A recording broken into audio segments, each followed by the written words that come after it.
Bonjour à tous, merci de vous joindre à nous pour le Centre de collaboration nationale des déterminants de la santé et son webinaire d'aujourd'hui intitulé Lutter contre l'iniquité et la maltraitance dans les soins de longue durée, implications pour la pratique en matière de santé publique.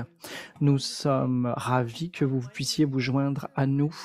Aujourd'hui, je suis Claire Betker, directrice scientifique pour le Centre de collaboration nationale des déterminants de la santé. Je tiens à reconnaître le territoire sur lequel je me trouve en ce moment et à partir duquel je vous souhaite la bienvenue. Je suis dans le territoire du traité numéro 1, territoire traditionnel des Anishinaabe, des Cris, des Dakota et des Dene, et le territoire des Métis de la Rivière Rouge. Bienvenue à tous et à toutes. Question de régie interne. L'interprétation vers le français est disponible aujourd'hui et vous pouvez y accéder en utilisant l'icône en forme de globe en bas de votre écran et en sélectionnant ensuite la langue française. Vous pouvez en voir une illustration dans la diapositive. Vous serez en mesure d'entendre l'interprète qui traduira simultanément le webinaire d'aujourd'hui. Vous pouvez aussi éteindre l'audio original pour n'entendre que l'interprétation. Il y aura aussi le sous-titrage disponible en anglais. Vous pouvez y accéder en cliquant sur le CC à gauche du petit globe en bas de l'écran. Cela vous donnera accès au sous-titrage. Aujourd'hui, notre webinaire sera enregistré. Le lien sera envoyé aux plus de 200 participants qui se sont inscrits à ce webinaire. Nous en sommes d'ailleurs très enthousiastes. Tout cela sera transmis à tous les participants après le webinaire, mais ce sera aussi affiché sur notre site web pour référence ultérieure si vous souhaitez le consulter avec votre équipe ou le transmettre à d'autres personnes, à des gens qui ne sont pas en mesure d'assister au webinaire d'aujourd'hui. Il y a d'ailleurs tout un tas de webinaires enregistrés qui y sont disponibles. Nous avons aussi la boîte de clavardage en bas de l'écran. Je vous invite vivement à vous en servir. Si vous souhaitez vous présenter, donner votre nom, reconnaître le territoire ancestral sur lequel vous vous trouvez, et pour indiquer d'où vous êtes. Nous pouvons nous en servir aussi pour poser des questions à quelqu'un sera là pour y répondre. Vous pourrez aussi nous faire part de vos observations, vos témoignages dans la boîte de clavardage. Alors n'hésitez pas à vous en servir. Également pour poser des questions à nos intervenantes, nous avons des chercheuses de renom avec nous aujourd'hui. Vous pourrez aussi également poser ces questions en français. Quelqu'un aidera à le traduire vers l'anglais pour que nous puissions y répondre. À la fin du webinaire, vous verrez un formulaire d'évaluation apparaîtra à l'écran. Ça ne prendra que quelques minutes. Nous vous demandons de le remplir pour faire part de votre rétroaction sur le webinaire d'aujourd'hui. Pour commencer, je tiens à reconnaître le territoire sur lequel se trouve notre centre. Le Centre de collaboration nationale des déterminants de la santé se trouve à Mi'kma'ki, le territoire ancestral et non cédé du peuple Mi'kmaq. Ce territoire, bon, je ne m'y trouve pas exactement en ce moment, mais notre équipe y est et notre centre s'y trouve. Ce territoire est couvert par les traités de paix et d'amitié que les peuples Mi'kmaq et Wolastoqiyik ont signé pour la première fois avec la couronne de Grande-Bretagne en 1725. Ces traités ne portent pas sur la cession de terres et de ressources, mais reconnaissent plutôt les titres des Mi'kmaq et des Wolastoqiyik.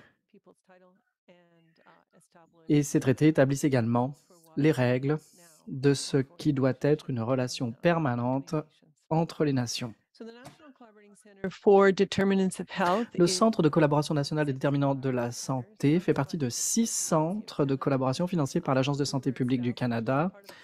Nous avons été établis dans le cadre de l'infrastructure en santé publique. Donc, en gros, ça fait 15 à 16 ans que nous existons. Notre rôle est triple, établir des réseaux, rassembler les gens. C'est la raison pour laquelle je vous invite à participer aux discussions dans la boîte de clavardage.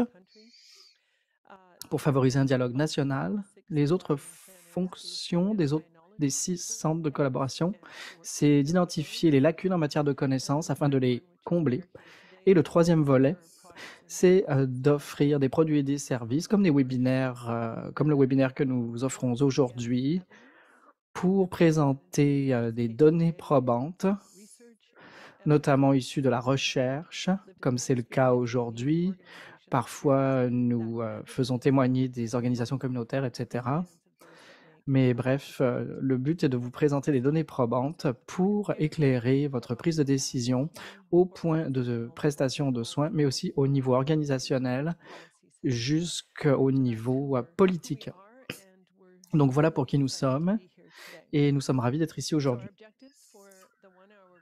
Nos objectifs pour l'heure que nous allons passer ensemble, c'est de jeter un coup d'œil aux tendances relatives aux abus et à la maltraitance des aînés dans les foyers de soins de longue durée, en particulièrement en Ontario.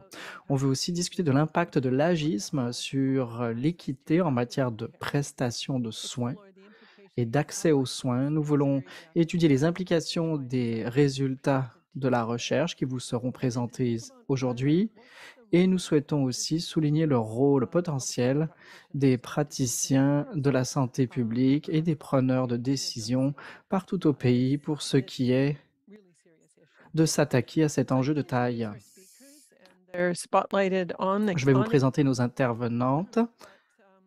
Nous avons avec nous Andrea Bowman et Mary Crea Arsenio avec nous aujourd'hui. Je vais les présenter. Ensuite, je ferai 2 petits sondages pour vous faire participer. Donc, Andrea Bowman est vice-présidente associée pour la santé mondiale à la Faculté des sciences de la santé. Elle est également la directrice du Centre de collaboration de l'Organisation mondiale de la santé pour les soins primaires et les ressources humaines en soins infirmiers.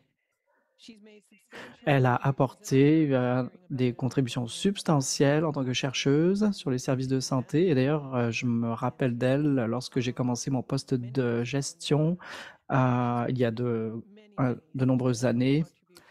Elle a apporté des contributions substantielles en tant que chercheuse sur les services de santé et c'est aussi une universitaire reconnue. Elle est l'auteur de plus de 200 publications évaluées par des pairs et elle a écrit et participé à la rédaction de plusieurs ouvrages. L'un de ses principaux domaines d'intérêt est l'intégration professionnelle des infirmières internationales, qui, comme nous le savons, est le groupe le plus important de nouveaux arrivants hautement qualifiés au Canada. Elle a reçu de nombreux prix, dont l'Ordre du Canada en juillet 2018. Marie Crea Arsenio est analyste principale de la recherche en santé mondiale, également à la Faculté des sciences de la santé à l'Université McMaster. Elle est chercheuse dans le domaine des services de santé et possède une expertise en matière de migration, de politique de santé, d'intégration professionnelle, de planification des ressources humaines dans le secteur de la santé, ce qui est très important suite à la pandémie de COVID-19. Ces publications récentes portent sur les répercussions de la pandémie de COVID-19 sur les soins de longue durée, notamment la négligence et la maltraitance, l'isolement social et la surmortalité. Donc voilà pour ce qui est de nos présentatrices. Maintenant, parlons un petit peu de vous, ceux qui nous suivent en ce moment. Nous avons environ 125 personnes avec nous. Vous pouvez aller sur slido.com, entrer ce numéro 3025463 ou tenir votre téléphone devant le code QR. Cela vous amènera à ce sondage parce que nous souhaitons mieux vous connaître et savoir qui nous écoute en ce moment.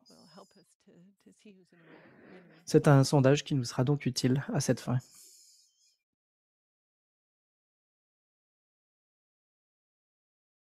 Looks like we have 11 out of the 126 of you. So I'm just going to give you a few minutes to push that up. Nous n'avons que 11 personnes sur les 125 d'entre vous qui ont répondu au sondage. Je vais vous laisser un petit peu plus de temps pour y répondre.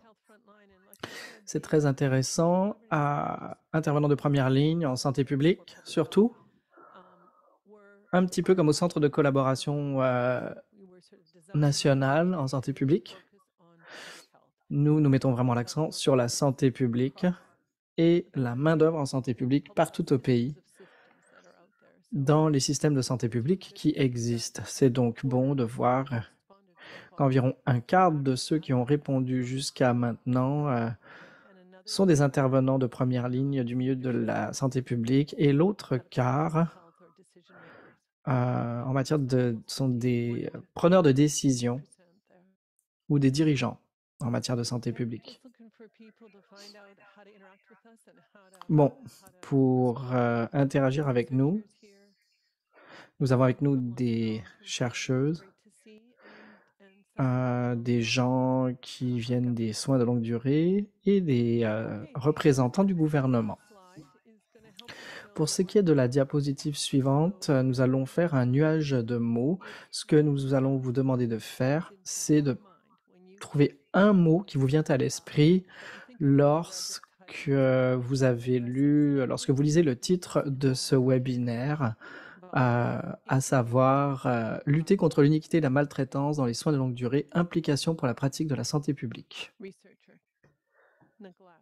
Chercheur, négligence. Négligence revient beaucoup. Tort, préjudice, dignité, sécurité, racisme systémique, qui fait allusion aux déterminants structurels des inéquités, marginalisation, autochtone. Voyons voir si nous pouvons atteindre 70 participants. Négligé, systématique, définition des inéquités qui sont systématiques. Racisme, colonialisme, agisme, And some of the issues, a lack of staff, pénurie de personnel, crainte des services de santé, épidémie, négligence, sous-financement, urgence, triste, isolement, caregiver burnout, yeah, overdue. épuisement professionnel des prestataires de soins, excès, système négligé pendant trop longtemps, négligence, sous-financement. Okay. Great. Thank you. I think Andrea and Excellent, merci. Andrea et Mary, ça vous donne un petit aperçu de ce que pense notre auditoire. Donc, je vais maintenant céder la parole à Andrea et Mary et suivre vos exposés et vous entendre parler du fruit de vos recherches. Merci beaucoup, Claire. C'est très intéressant de voir le nuage de mots et les différents mots qui y ont été présentés. Je suis ravi de voir qu'on a indiqué que c'est quelque chose qui existe de longue date. C'est pas un enjeu qui date de la pandémie, c'est un problème de longue date et qui existe depuis avant la pandémie. Donc je pense que vous trouverez cet exposé intéressant. C'est intéressant de voir des intervenants clés, des unités de santé publique, etc., des preneurs de décision.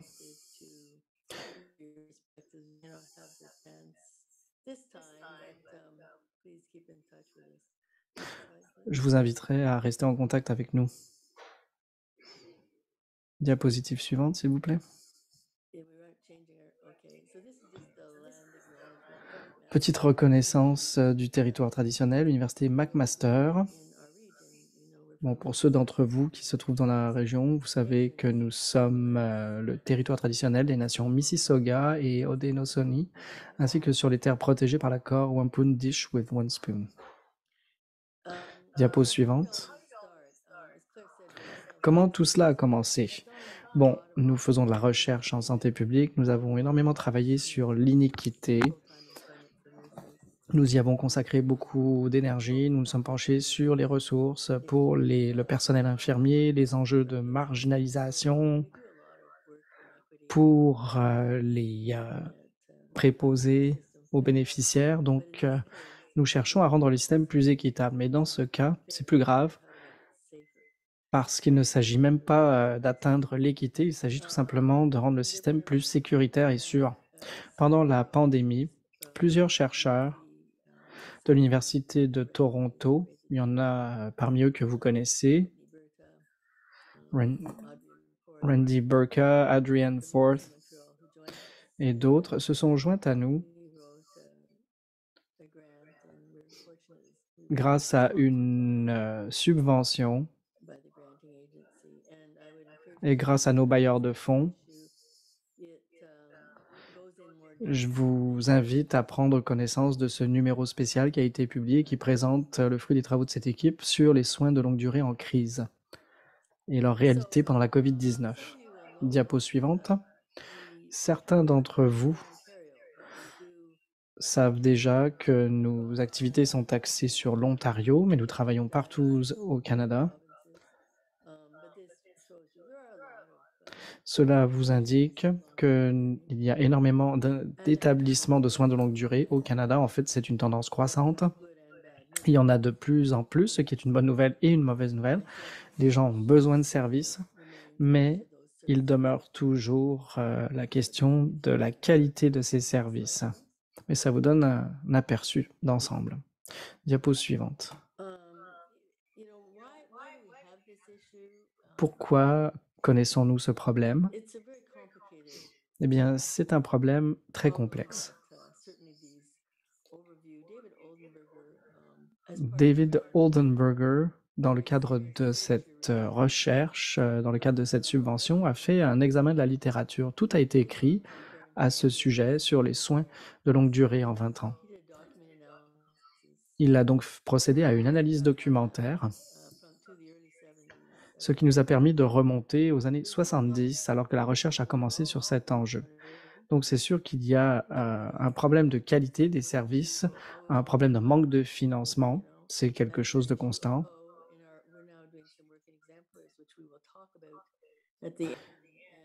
Nous en parlerons un petit peu plus à la fin de la séance, mais l'exemple sur lequel nous nous pencherons, dans ce cas-là, l'établissement ne reçoit pas plus de financement, mais il arrive à en faire plus avec moins.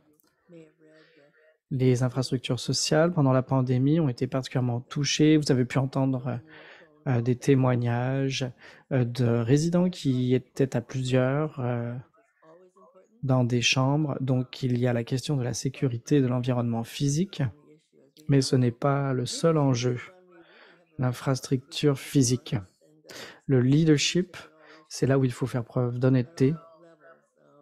Il y a des enjeux à tous les niveaux,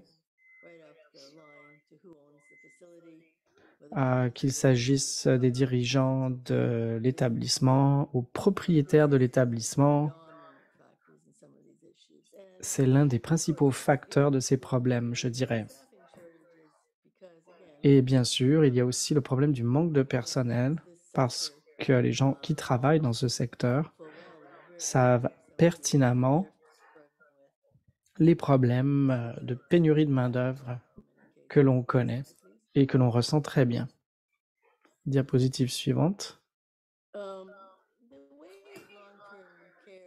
Pour ce qui est de la façon dont les établissements de soins de santé fonctionnent est semblable un peu partout au pays. Il y a des lois qui émanent du ministère de la Santé. Par exemple, en Ontario, il y a un ministère provincial des soins de longue durée.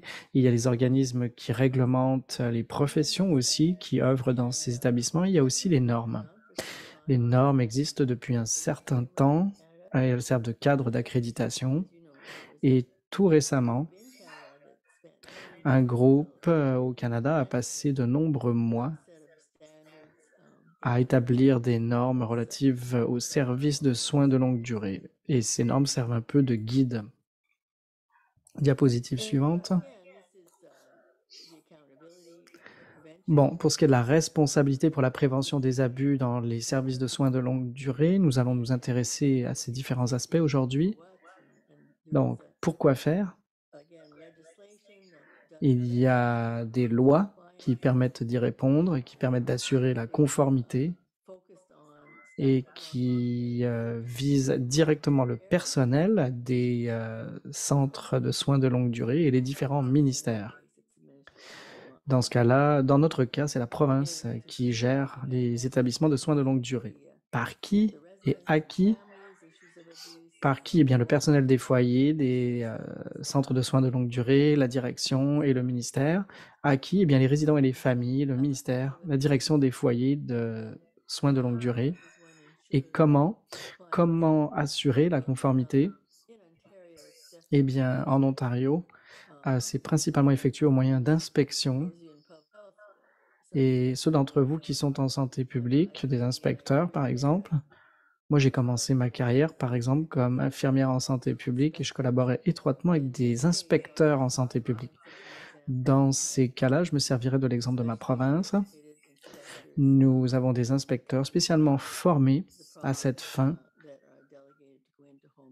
qui sont chargés d'aller enquêter dans des centres lorsque des incidents se manifestent. Diapositive suivante. Les conséquences. Bon, on va une fois de plus utiliser l'Ontario comme exemple, mais les choses sont relativement semblables ailleurs au Canada. Des sanctions sont en place avant de passer au système criminel. Ces sanctions vont du moins grave au plus grave. Elles sont, dans le pire des cas, la suspension du permis. Il peut s'agir de pénalités financières, le retrait de fonds notamment. Il y a aussi des sanctions administratives. Il y a aussi des sanctions légales. En Ontario, il y a un certain nombre de recours collectifs qui sont actuellement devant les tribunaux et dans certains cas, très rares, des accusations aux criminels. Et il y a aussi tout l'aspect de la publicité, des rapports des médias et des rapports publics. Il s'agit de documents et de renseignements accessibles au public et c'est ce dont nous nous sommes servis pour extraire des données. Il y a aussi les rapports des médias. Donc nous suivons ces données de près. Nous avons suivi ces données de près sur une période de 3 ans. Nous n'avons suivi que 2 journaux canadiens, le Globe and Mail et le Toronto Star, à cette fin. Diapositive suivante. Je vais vous parler maintenant, en fait, je vais céder la parole à Mary maintenant, qui va vous expliquer un petit peu l'étude et ensuite, je reprendrai la parole pour vous expliquer davantage ce qu'il en est. Vous avez la parole, Mary. Merci beaucoup, Andrea. J'espère que vous m'entendez bien. Comme Andrea l'a indiqué, nous avons entamé cette recherche en 2020, juste après la pandémie, le début de la pandémie, pour enquêter sur les répercussions de la pandémie dans le secteur des soins de longue durée. Comme Andrea l'a indiqué, il existait des enjeux bien documentés de longue date. Et ce qu'a fait la pandémie, c'est qu'elle a mis au jour les vulnérabilités existantes du système. Ce qu'elle a fait aussi, c'est qu'elle a donné l'occasion aux chercheurs de se pencher sur la portée de ces enjeux et sur leur nature. Et c'est dans ce contexte que notre étude a vu le jour. Donc l'objectif pour nous, c'était de déterminer l'ampleur et la nature des mauvais traitements, de la négligence et de l'isolement social subis par les résidents des établissements de soins de longue durée dans une province canadienne. Donc c'est là-dessus que portera notre rapport d'aujourd'hui. Nous avons employé une approche méthodologique mixte pour évaluer ce qui se passe dans l'environnement et au sein du groupe de résidents. Et l'équipe de recherche a utilisé une base de données administrative et des rapports d'inspection accessibles au public sur 4 ans, de 2019 à 2022, de même que d'autres sources de données comme des rapports de médias, de journaux nationaux, comme Andrea l'a dit. Nous avons procédé aussi à une révision législative et avons examiné des rapports d'inspection pour extraire ces données. Je vais vous parler des 3 rapports qui ont été publiés suite à ce travail. 2 sont disponibles sur un site web qui vous est disponible et un n'a pas encore été publié, mais sera publié bientôt sur la maltraitance. Diapositive suivante. Donc ces rapports des médias et ces articles ont des grands titres qui ne nous sont que trop familiers. Il reflète des conditions difficiles dans le secteur des soins de longue durée qui ont été mis au jour par la pandémie, mais bon nombre de ces problématiques se sont manifestées après, par exemple, l'augmentation des infections et la surmortalité. Suite à la vaccination, on a assisté à la baisse du nombre de décès. Certains rapports, mais pas tous, comme vous pouvez le voir, le plus récent que nous avons, c'en est un qui date du mois de mars 2023. Donc ce sont des enjeux qui sont encore d'actualité et c'était important à observer dans le cadre de nos travaux. Souvent, on nous présente les choses comme quelque chose de nouveau, ça s'est manifesté à cause de la pandémie, mais en fait, ce genre de choses se produisaient déjà avant la pandémie et se poursuivent même après. Comme Andrea l'a indiqué, nous avons effectué une analyse quotidienne de ces documents pour extraire des données et extraire des articles de nouvelles à partir du mois de mars 2020 pendant 9 mois. Donc c'était un exercice d'extraction quotidienne. Ce que nous avons pu observer dans le cadre de ces rapports des médias, ce sont des thématiques communes qui émergeaient et qui venaient étayer ce que nous supposions. Nous avons procédé par triangulation pour valider nos conclusions et les résultats de nos recherches que nous vous présentons aujourd'hui. Diapo suivante.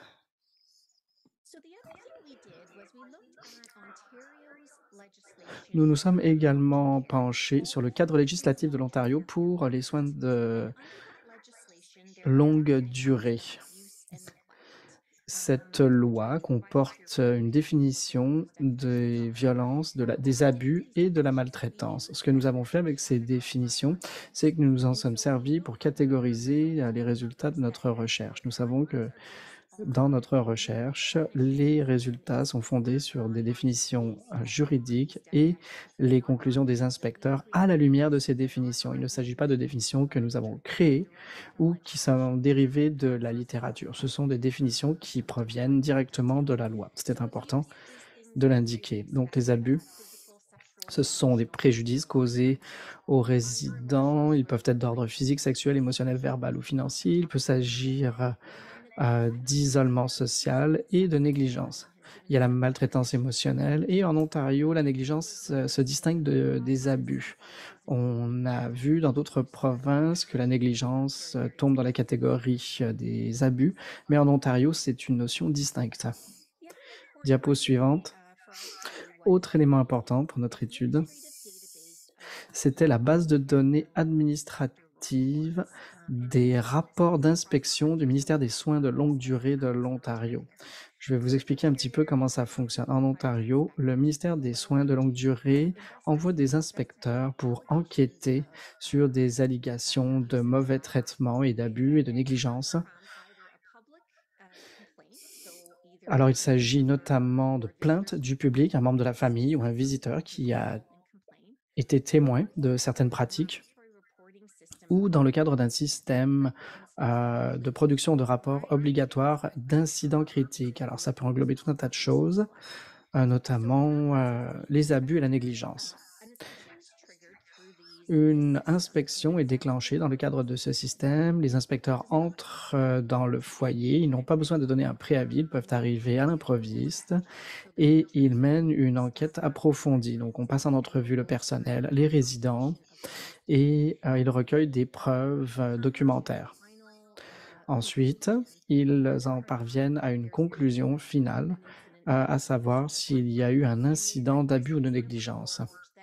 Cela fait l'objet d'un rapport qui est ensuite publié sur des sites web publics par le biais du ministère des Soins de longue durée. Donc, ce que nous avons fait, c'est que nous avons pris tous les rapports qui ont été publiés sur 4 ans.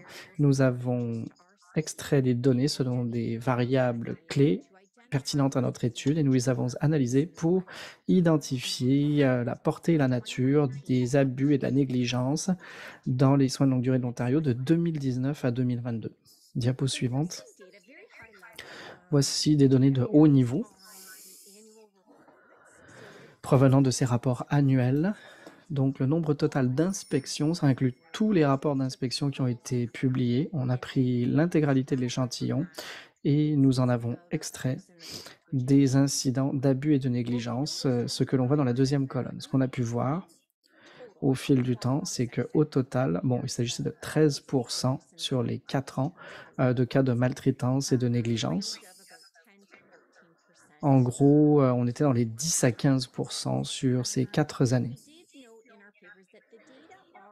Nous avons indiqué que ces données sous-estiment le nombre de cas d'incidents de maltraitance et ou de négligence parce que certains rapports comprenaient plusieurs incidents. En raison de nos ressources, chaque rapport comptait comme un incident et nous ne tenions donc pas compte du fait que des rapports pouvaient inclure plusieurs incidents. Il y a aussi sous-signalement parce que nous savons que souvent, un inspecteur va aller enquêter, va examiner de la documentation et il se peut que l'inspecteur relève un incident, mais qui relève d'un autre protocole ou d'une autre norme ou d'une autre ligne directrice, ce qui fait que celui-ci ne fait pas l'objet d'un rapport ici, parce que j'ai oublié de mentionner qu'il y a 2 articles de la loi sur lesquels nous intéressons, à la prévention de l'abus et de la négligence, et le deuxième article, c'est la promotion et la tolérance zéro. Donc, nous nous sommes intéressés uniquement à ces 2 dispositions, mais nous savons que dans certains cas, des incidents relevaient d'autres articles, par exemple, dans le contexte des soins et de la planification des soins. Dans certains cas, nous avons vu que des incidents s'étaient manifestés, mais qui n'avaient pas fait l'objet d'un rapport par un inspecteur. Ça a été donc omis de nos données. Pour ces raisons, nos données sous-estiment le nombre d'incidents de négligence et d'abus. Diapo suivante.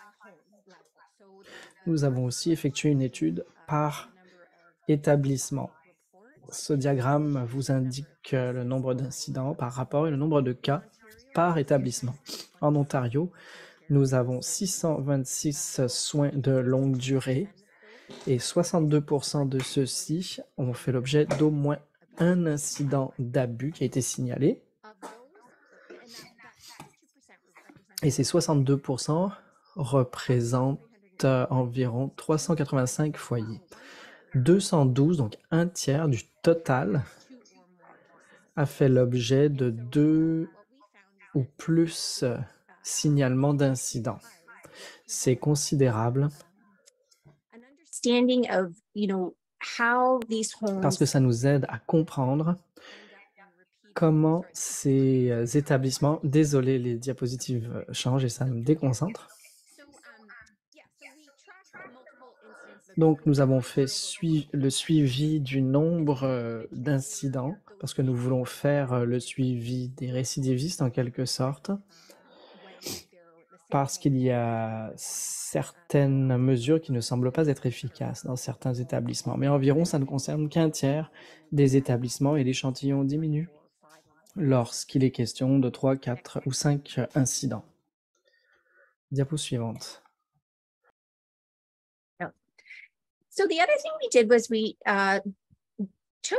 L'autre chose que nous avons faite, c'est que nous nous sommes penchés de façon approfondie sur les rapports pour extraire des données d'après nos catégories. Dans le premier cas, il s'agit des abus, je ne lirai pas les citations, mais voici des exemples d'abus qui ont été relevés par les inspecteurs sur la période de 4 ans. Cela incluait des cas de violence physique, mais aussi de violence verbale, émotionnelle et de violence psychologique.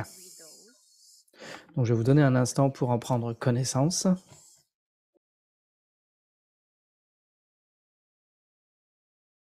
Okay, next slide. Diapo suivante. Pour la négligence, nous avons été en mesure d'établir d'autres catégories. Donc, il s'agit de citations textuelles provenant des rapports d'inspection. Nous avons été en mesure de les analyser de façon thématique pour ce qui est de la négligence, parce que la négligence, c'est l'omission de fournir des soins. Donc, ça peut englober plusieurs choses. Donc, nous avons 4 catégories qui relèvent de la négligence. D'abord, absence de traitement, défaut de soins, absence de d'assistance. Si par exemple, un patient ou un résident fait sonner une cloche, le fait de ne pas répondre à ses besoins et ensuite l'absence d'enquête sur des allégations. Comme je l'ai indiqué, en vertu de la loi, la politique de tolérance zéro vise justement à mettre en place une procédure, une politique pour que le personnel signale des cas de négligence. Donc, s'ils observent quelque chose et qu'ils ne le signalent pas, ceci est aussi documenté comme un incident critique et versé au dossier. Donc, c'est quelque chose que nous avons aussi examiné lorsque nous sommes penchés sur la négligence. Diapo suivante. Pour ce qui est de l'isolement social, c'est un domaine intéressant d'étude parce qu'en Ontario, et je pense aussi ailleurs au pays, on empêchait les membres de la famille, les visiteurs, de venir dans les foyers pendant une certaine période. Nous avons documenté cela. Il y a eu une période de 2 mois où les centres ne pouvaient recevoir aucun visiteur. Pendant l'été, les visiteurs étaient admis à l'extérieur, mais même dans les rapports des médias, on voyait des photos de résidents avec la main sur une fenêtre, avec un membre de la famille de l'autre côté de la vitre. Donc nous avons tous vu ces rapports et ces photos. Donc nous avons approfondi davantage notre recherche pour extraire certaines données, pour étudier les données, les thématiques qui ressortaient de cet isolement social. Donc je vous invite à lire les citations. Je vous dirais que d'après notre analyse, nous avons identifié des thématiques comme par exemple la dépression et l'immobilité, la détresse. Les résidents étaient victimes de détresse, il y a eu des pertes de poids importantes, un manque de réactivité, perte de fonction et de force globale. L'isolement social a donc eu des répercussions considérables sur la santé des résidents, physiques comme psychologiques. Cela a été notamment souligné par les visiteurs et les membres de la famille. Diapo suivante. Donc, dans l'ensemble, les implications des résultats de ces études, notamment celle qui est documentée dans le numéro spécial, bon, je dirais que nos résultats sont fondés sur, correspondent aux résultats observés par le reste de la littérature. Au fil du temps, certaines améliorations ont été notées, mais on ne voit pas les effets des démarches qui ont été entreprises.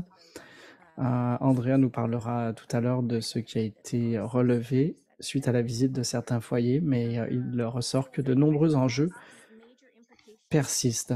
Donc, pour nous, les principales implications de nos résultats, c'est que nous devons prioriser des solutions et changer le dialogue. Il faut reconnaître qu'un aspect, un cas de négligence, de violence ou d'abus est un cas de trop. Donc, ce que je vais faire, c'est que je vais céder de nouveau la parole à Andrea et elle va vous parler un petit peu des différents apports à ce travail et nous répondrons ensuite à vos questions. Andrea? Merci. Pour ce qui est des implications des résultats, bon, diapo suivante.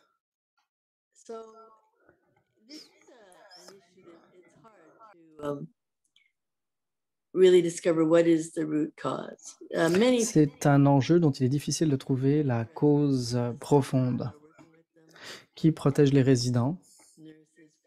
Eh bien, il y a des infirmières, des médecins, des professionnels paramédicaux, des travailleurs sociaux, des inspecteurs et les préposés dans les établissements de soins de longue durée. De même, un bon nombre d'organisations participent à cela.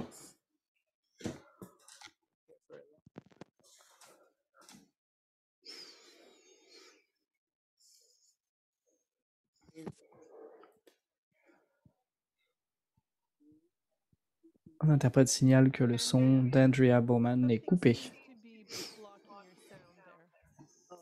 Andrea, on ne vous entend pas. Bon, avant la pandémie, toutes mes excuses, l'Ontario connaissait un nombre, en diminution d'inspections, mais depuis la pandémie et même pendant la pandémie, il est devenu évident que les inspecteurs devaient, aller, mener des inspections en personne dans les centres.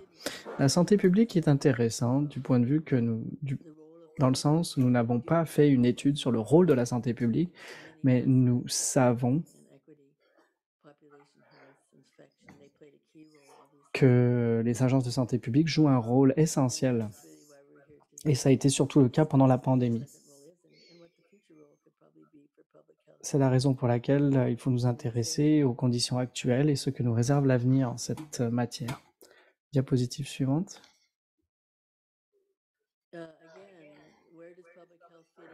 Quelle est la place de la santé publique? Bon nombre de participants à ce webinaire, seraient mieux placés que moi pour vous le dire. Il s'agit, des questions d'équité, de promouvoir des modes de vie sains, de prévenir les maladies et les blessures et aussi la santé publique, joue un rôle important. C'était le cas lorsque j'étais, infirmière en matière de prévention de la violence familiale. Ce qui est assez intéressant.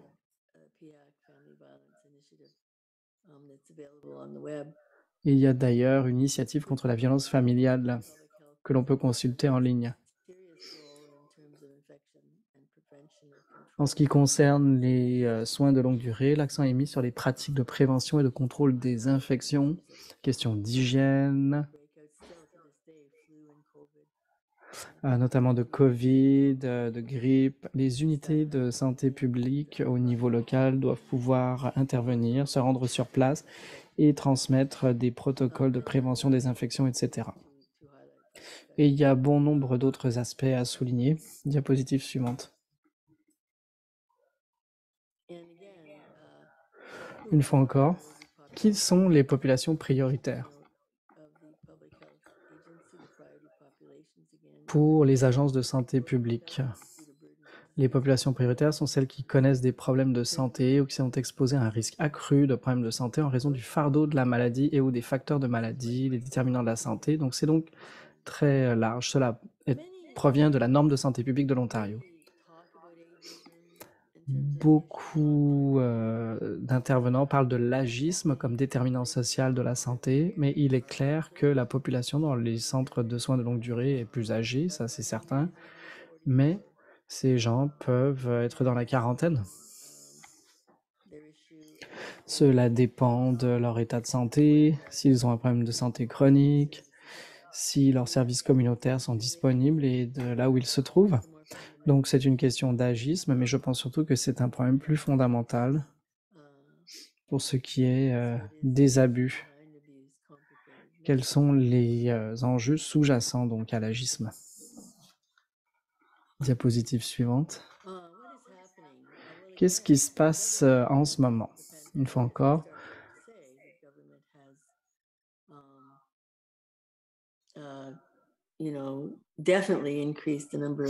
le gouvernement a augmenté le nombre de lits disponibles. En Ontario, c'est particulièrement évident. On construit aussi davantage de centres. Il y a davantage de programmes de formation pour les préposés. On souhaite aussi augmenter le nombre d'heures de soins. On a modifié la loi et on a aussi augmenté le nombre d'inspections et d'inspecteurs.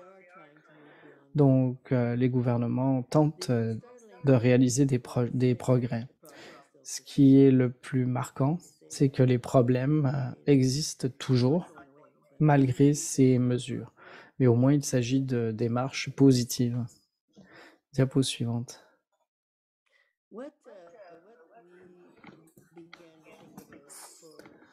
Nous, en tant que chercheurs, nous nous sommes intéressés à ce que nous pourrions faire. D'excellents travaux ont été réalisés avant la pandémie par un certain nombre d'enquêteurs et d'inspecteurs au Canada et en Ontario, et un certain nombre d'organisations tentent de mettre le doigt sur des enjeux liés à la prestation des soins. Mais une fois encore, qu'ont fait les organisations exemplaires pendant la pandémie et qu'est-ce qu'elles font après? Ce que nous avons remarqué au niveau des établissements, c'est un leadership efficace et impliqué. Nous avons d'ailleurs un article que nous avons publié à ce sujet. Nous avons vu aussi l'évaluation rapide, la prise de décision anticipée et la détection précoce. Pour agir rapidement, on a commencé à agir en janvier, on n'a pas attendu au mois de mars. On tente aussi de mettre en œuvre une approche interdisciplinaire en mettant davantage l'accent sur le travail d'équipe. Et on a décidé aussi de compter davantage sur les ressources. Donc c'est une étude en cours, mais des liens étroits sont tissés avec les hôpitaux locaux, les organisations communautaires, et on se préoccupe énormément de la qualité des soins. Diapositive suivante. Bon, nous n'avons pas beaucoup de temps aujourd'hui. Nous voulons peut-être permettre une table ronde. Aujourd'hui, on vous a présenté les données. Alors, on ne peut pas vraiment faire de discussion, mais nous serions intéressés de savoir ce que vous pensez être la voie à suivre à l'avenir, parce que c'est un problème qui touche plusieurs provinces, plusieurs pays, qui touche de nombreux acteurs, et de nombreux intervenants cherchent à améliorer le système. Il ne fait aucun doute, alors c'est peut-être pas très objectif venant de moi, mais je pense que c'est véritablement le cas. Je pense qu'il y a une expertise reconnue en matière de santé publique pour la protection des populations vulnérables.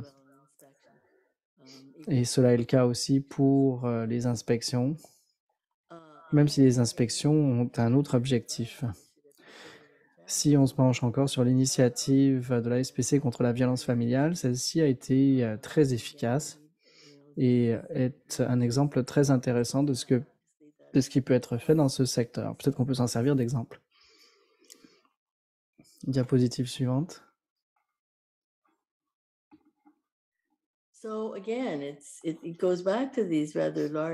Cela revient une fois encore à ces principes plus larges liés à la responsabilité. C'est une question d'équité, de soins égaux pour tous les citoyens. C'est donc une question de justice sociale. Parfois, c'est aussi une question d'abus, de criminalité et de protection de la population. C'est donc un enjeu de taille et pour ceux d'entre vous qui travaillent en première ligne, je suis certain que vous avez vos propres réflexions là-dessus et d'excellentes idées sur ce dont vous pourriez avoir besoin pour répondre, pour corriger ces problèmes à la lumière de vos observations et de vos réflexions sur ce qui pourrait être efficace. Et je pense que c'est là que l'on pourrait trouver les réponses. Les mieux placés pour trouver des solutions sont ceux qui travaillent dans les centres de soins de longue durée. Mais ces solutions peuvent provenir aussi des normes et des professionnels du domaine, de même que du gouvernement. Mais le système ne semble pas fonctionner de façon cohérente et organisée. Ce que nous savons, c'est que cela a des conséquences dans les centres de soins de longue durée de notre province. C'est quelque chose que nous avons étudié. Peut-être qu'on va imposer une amende de 5 000 $, mais beaucoup d'établissements continuent d'être pris en défaut. Donc, comment pouvons-nous lutter contre le récidivisme? Parce qu'on sait pertinemment qu'on ne peut pas faire fermer un hôpital ou un centre de soins de longue durée.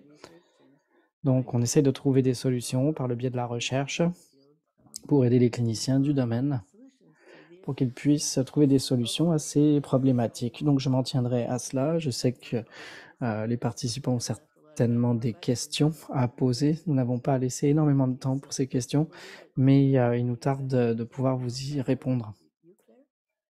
Yeah, thank you. Claire, je vous cède donc la parole. Merci Andrea et merci Mary pour cet exposé très intéressant. Je sais qu'il y a un certain nombre d'études qui ont été faites et celle que vous avez présentée est une étude fort large. Donc c'est difficile de présenter les choses de façon concise et rapide. Mais je pense que vous avez fait un excellent travail. Nous vous en remercions pour votre exposé très intéressant. Peut-être qu'on pourrait indiquer les coordonnées de Mary et de Andrea dans le clavardage avec leur adresse de courriel si vous souhaitez les contacter. Bon, on a un certain nombre de questions dans la boîte de clavardage et nous avons environ 10 minutes pour y répondre. Donc je vous inviterai à continuer d'indiquer vos questions dans la boîte de clavardage.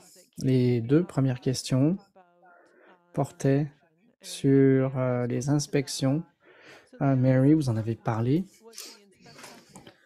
Les inspections ont-elles été faites au su et au vu du personnel et a-t-il été difficile d'avoir accès au rapport d'inspection? Il s'agit de questions posées par deux personnes différentes. Il s'agit donc de questions d'ordre plus logistique.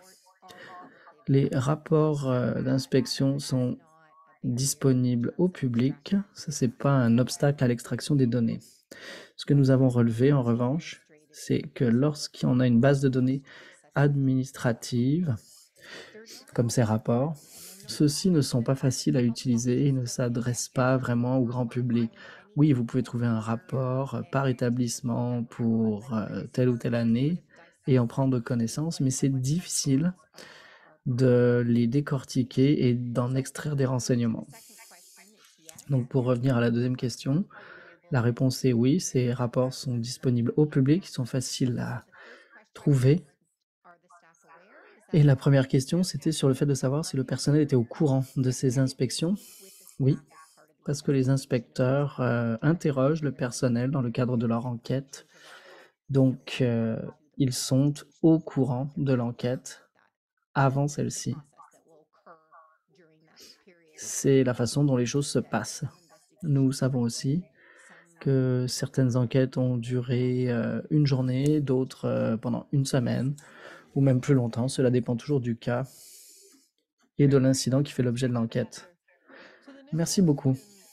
Question suivante, qui porte sur les préposés qui sont absolument essentiels dans les soins de longue durée.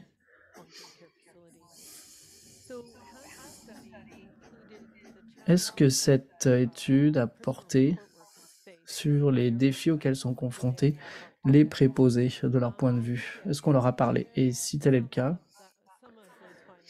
pouvez-vous nous faire part de ces conclusions d'un point de vue santé publique?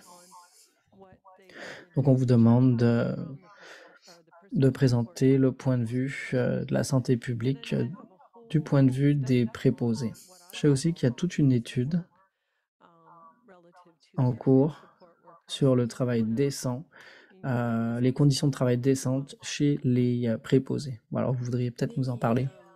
The issue of personal support workers and registered practice nurses and registered nurses who work Nous sommes entretenus avec des préposés aux bénéficiaires et du personnel infirmier qui dispense des soins that issue aux is well patients. documented in the C'est quelque chose qui est bien what documenté. issues they have and the hours of care they're allowed and the Il number y a of des questions liées au nombre d'heures, people they have to take care of in a day. au nombre de gens dont ils doivent s'occuper chaque jour, entre 8 et 12, ce qui dans les deux cas est trop élevé. Les gens ont besoin de soins personnalisés et intensifs. Alors il est difficile de résumer ce problème à un simple problème de dotation en personnel.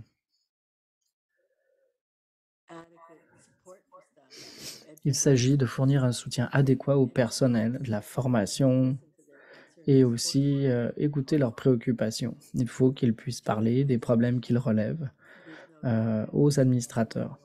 Cela ne fait aucun doute. C'est sûr que ça viendra en aide au personnel et aux résidents. Comme je l'ai indiqué, c'est un domaine d'intérêt, mais ce n'est pas le seul. You know, it's up to the Il y a leader aussi l'aspect du leadership, il revient aux dirigeants. uh, obviously they'll support the standards, but they have Bon, to de toute évidence, ils vont appuyer les normes, mais il faut aussi qu'ils défendent les intérêts de leurs résidents et de leur personnel au sein de leur institution même. S'il y a des problèmes qui ont été exacerbés par la pandémie, il est certain que les problèmes que connaissent les préposés ont été bien documentés pendant la pandémie. Et en Ontario, maintenant, les clients reçoivent plus de soins. Mais il y a beaucoup de documentation utile à ce sujet. C'est un travail fort difficile, c'est certain. Merci, Andrea, de votre réponse.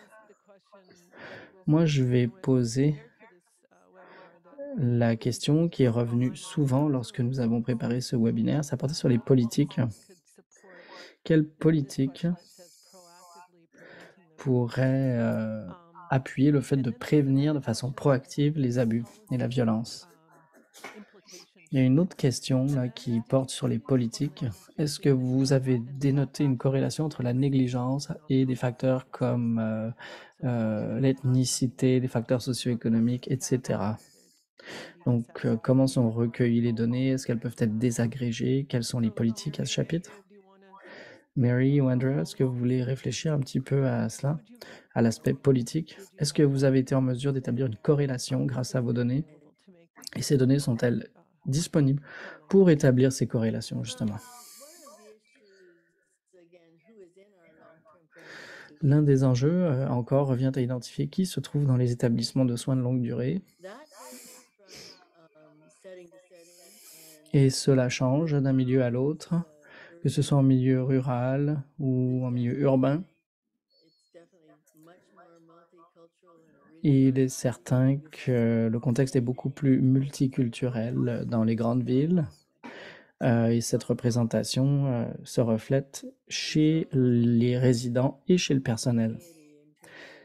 Il n'y a pas une si grande homogénéité que cela dans certains établissements. Pour les questions d'ethnicité, ce n'est pas des données qui ont été recueillies au sens propre, donc c'est quelque chose que l'on peut faire, que l'on peut supposer du point de vue de vos observations, mais il est certain que l'agisme est en tête de liste, du moins d'après nos observations. Quelle était la deuxième partie de la question? Bon, ça concernait les données, mais pour ce qui est des politiques, bon, il nous reste quelques minutes.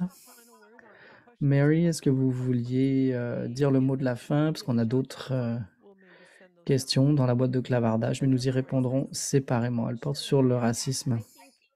Allez-y. L'étude que nous avons présentée aujourd'hui, bon, il y a d'autres données qui portent davantage sur les résidents, mais